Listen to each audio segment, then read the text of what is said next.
O Anticristo. Por Dr. George W. Carey. Traduzido por Universal 369. Lido por Inteligência Artificial. Reimpresso por Azotea, em junho de 1918. Esta gravação é uma produção da Universal 369, para fins de pesquisa, estudo e discussão. As visões e opiniões expressas neste livro pertencem ao autor e nem sempre refletem as da Universal 369 ou de seus afiliados. Parte 1. Os cristãos primitivos, os essênios, compreenderam e ensinaram plenamente a grande verdade de que Cristo era uma substância, um óleo ou unguento contido especialmente na medula espinhal, e consequentemente em todas as partes do corpo, pois cada nervo do corpo está direta ou indiretamente conectado com o maravilhoso rio que flui do Éden, o cérebro superior, para regar o jardim. Os primeiros cristãos sabiam que as Escrituras, quer fossem escritas em hebraico antigo ou em grego, eram alegorias, parábolas ou fábulas baseadas no corpo humano, feito de modo assombroso e maravilhoso.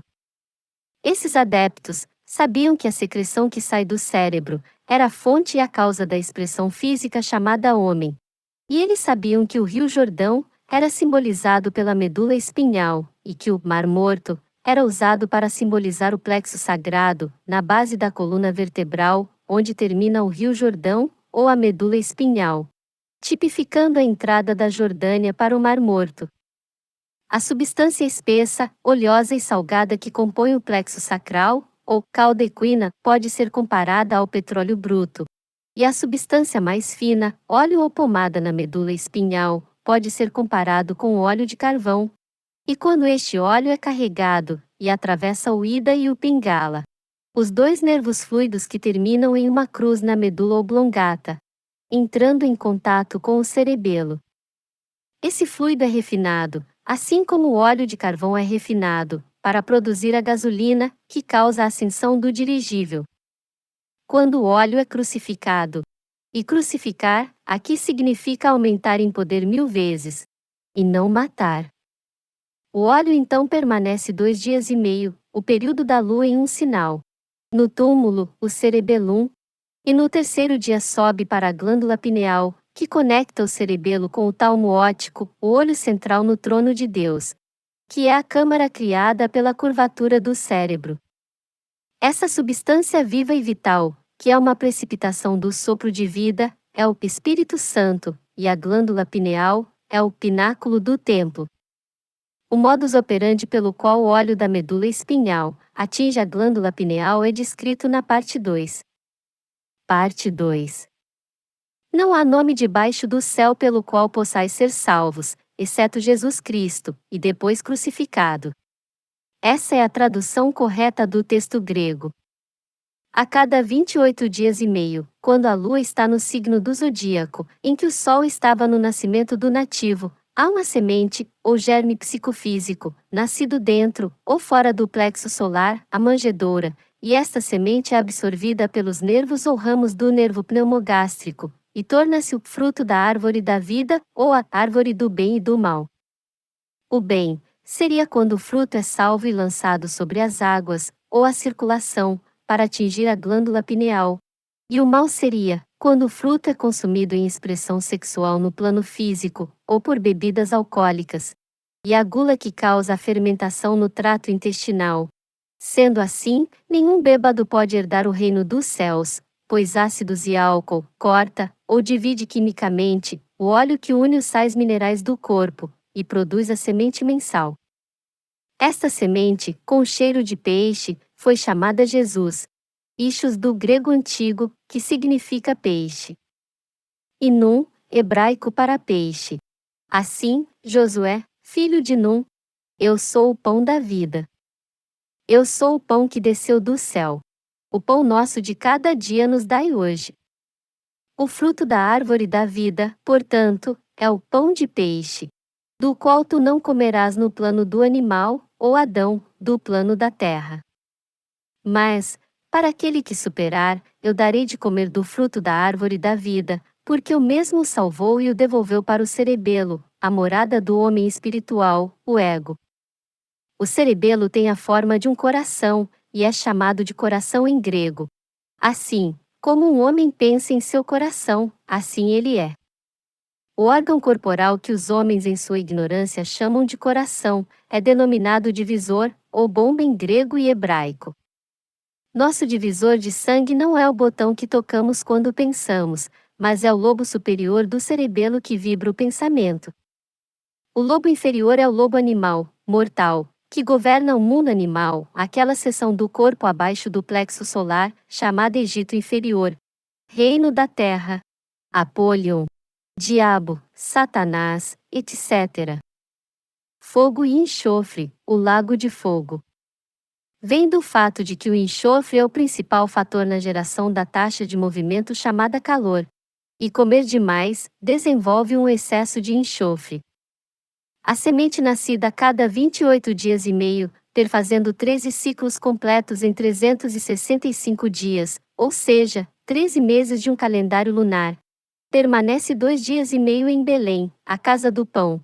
Então é carregada pelo nervo pneumogástrico, e através da medula oblongata, até entrar no cerebelo para permanecer outros 2 dias e meio. Assim, quando Jesus tinha cerca de 12 anos, ele apareceu no templo ensinando os doutores, o que simboliza a idade da puberdade, que é por volta dos 12 anos. Então o primogênito, a semente primogênita, aparece no início da puberdade. Causa uma sensação por sua vibração, e tenta o nativo no plano inferior a fazer aquilo que o mata. O que é totalmente explicado no Gênesis pela serpente. O desejo sexual tentando Adão e Eva, que são personagens alegóricos, exemplifica aspectos internos do nativo. De Krishna a Moisés, Jesus, serpentes, faraós e Herodes, todos se esforçaram em matar o primogênito. Da idade de 12 a 30 na vida de Jesus, nada é registrado, pois 12 refere-se à puberdade, e 30 ou 3 significa o físico, mental e espiritual. Sopro. É traduzido como alma, mais de 500 vezes na Bíblia. Portanto, alma é o ar precipitado, que pode ser perdido em desejo e expressão física, ou salvo por regeneração. Leia Mateus 17, 28, e também a primeira epístola de João 3, 9. Assim, aos 30 anos, Jesus, a semente, começou a pregar ao corpo, à alma e ao espírito. E como a semente foi, ou está, descendo pela medula espinhal, foi batizado de João. E não, por João. Que significa óleo, unguento. Batizar vem do grego bapto. O efeito de duas substâncias químicas, que quando se unem, produzem uma força que nenhuma delas possuía isoladamente. Aqui a semente, imersa no óleo. João aumentou tanto em poder, que o Espírito de Deus desceu como uma pomba, e uma voz do céu disse: Este é meu filho amado. Jordão significa o descendente, pomba, o mergulho.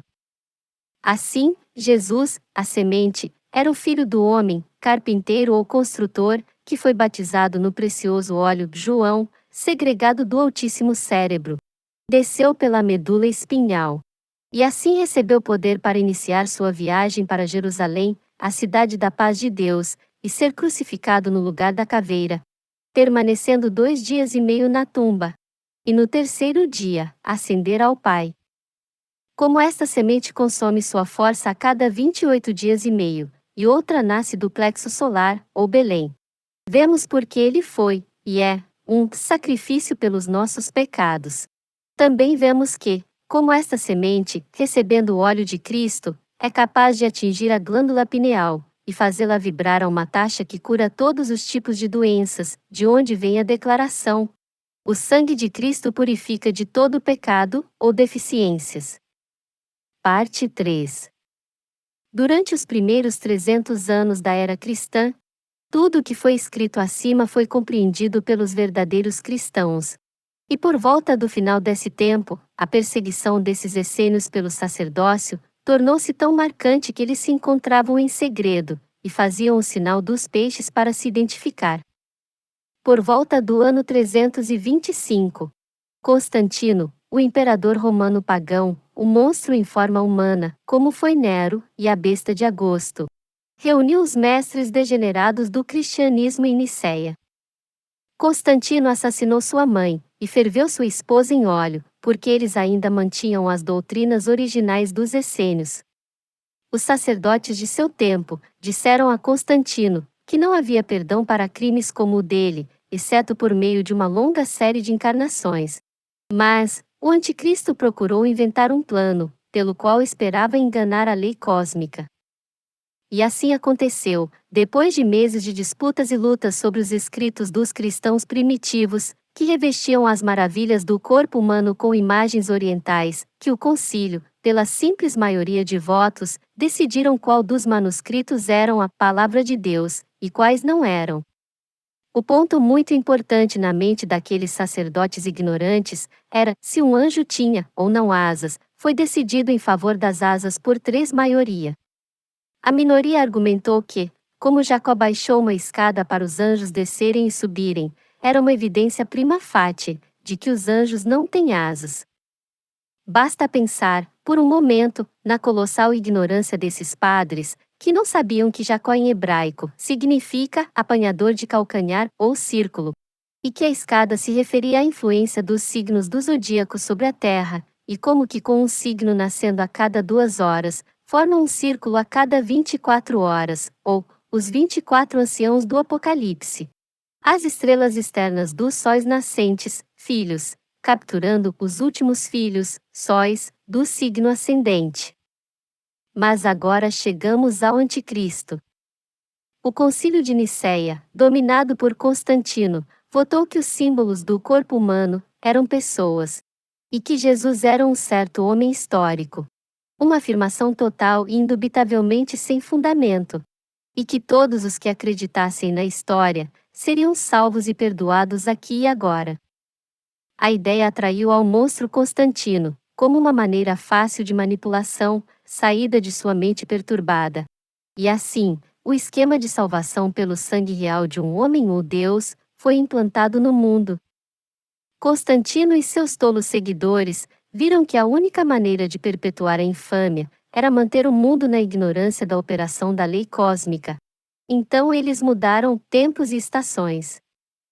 A data em que eles fizeram o Sol entrar em Áries foi 21 de março. Mas por quê? Pois se 21 de março deve ser o primeiro dia de Áries, a cabeça, 19 de abril deve ser o primeiro dia de Touro, o pescoço, e assim por diante através dos 12 signos. Mas esses planejadores sabiam que suprimindo assim a verdade, o povo ainda poderia entender o que significava. Os céus declaram a glória de Deus. Novamente, a Lua, em sua ronda mensal de 28 dias, entra nas estrelas externas de uma constelação, 2 dias e meio antes de entrar nos sóis centrais das constelações, que são conhecidas como signos do zodíaco, ou círculo das bestas. Mas até hoje todo o mundo do anticristo, os chamados cristãos, exceto os astrólogos, seguem almanaques que fazem a lua entrar em um signo do zodíaco, 2 dias e meio antes de entrar de fato nos céus. E assim perpetua-se a mentira do pagão Constantino, o anticristo. Deixe-me encerrar com um paralelo mortal entre o anticristo e Cristo. O anticristo. Cristo foi um homem nascido de uma mulher. Ele morreu, e ele virá novamente. Somos cristãos, e esperamos morrer para depois sermos salvos. Cristo é maior que o homem, portanto pode nos salvar. Somente Jesus foi concebido pelo Espírito Santo. Devemos morrer para entrar no reino. A terra será destruída. Nasci de Deus porque acredito, ou penso, que um santo crucificado, ou homem bom, me salvará do pecado. O Cristo. Eis que estou sempre com você. Aquele que crê, e acreditar significa fazer, nunca morrerá. O salário do pecado é a morte. Tudo o que eu faço, você pode fazer. Sede vós, portanto, perfeitos, assim como vosso Pai é perfeito. Não sabeis vós que o Espírito Santo habita em vós? O reino dos céus está dentro de você. A terra dura para sempre. Tua vontade seja feita na terra como no céu. Estes sinais seguirão aos que crerem em mim: imporão as mãos sobre os enfermos e os curarão. Aquele que é nascido de Deus não pecará, porque a sua semente permanece nele. Para mais evidências de que Jesus e Cristo estão em sua carne, veja a primeira epístola, de João capítulo 4, versículos 2 e 3. Os textos grego e hebraico de nossas escrituras ensinam claramente que Jesus e Cristo, João e o batismo, a crucificação e a ascensão, o triunfo do ego sobre a morte do inimigo, estão na substância e nas potencialidades do corpo, e que esses fluidos podem e irão salvar o corpo físico se conservados e não consumidos, ou desperdiçados, no desejo sexual animal. Todos de qualquer nome ou denominação religiosa que ensinam uma doutrina contrária concordam com Constantino, que apareceu nos últimos dias da pura prática cristã. Quem é o anticristo? Olhe para um mundo de ruínas. Uma árvore boa produz frutos ruins? Os chamados professores e crentes no cristianismo acreditam, como Constantino e seus sacerdotes, que Cristo está no deserto das colinas da Judéia, no Calvário. Será que eles já procuraram o significado do Calvário em grego? Calvário significa caveira e Gólgota, o lugar da caveira, exatamente onde a semente é crucificada. Metade dos combatentes no Armagedom mundial tem orado, como Constantino orou, pela ajuda de Deus e o amor de Cristo. A outra metade reza para o mesmo Deus e Cristo imaginários, perdidos no deserto de sua própria ignorância, por paz e vitória. Volte e venha para Deus e Cristo dentro de você. Ó, vocês iludidos! E todos os claris cantarão tréguas ao longo da frente de ferro da guerra, e os resgatados do Senhor retornarão a Zion com canções e alegria eterna em seus rostos.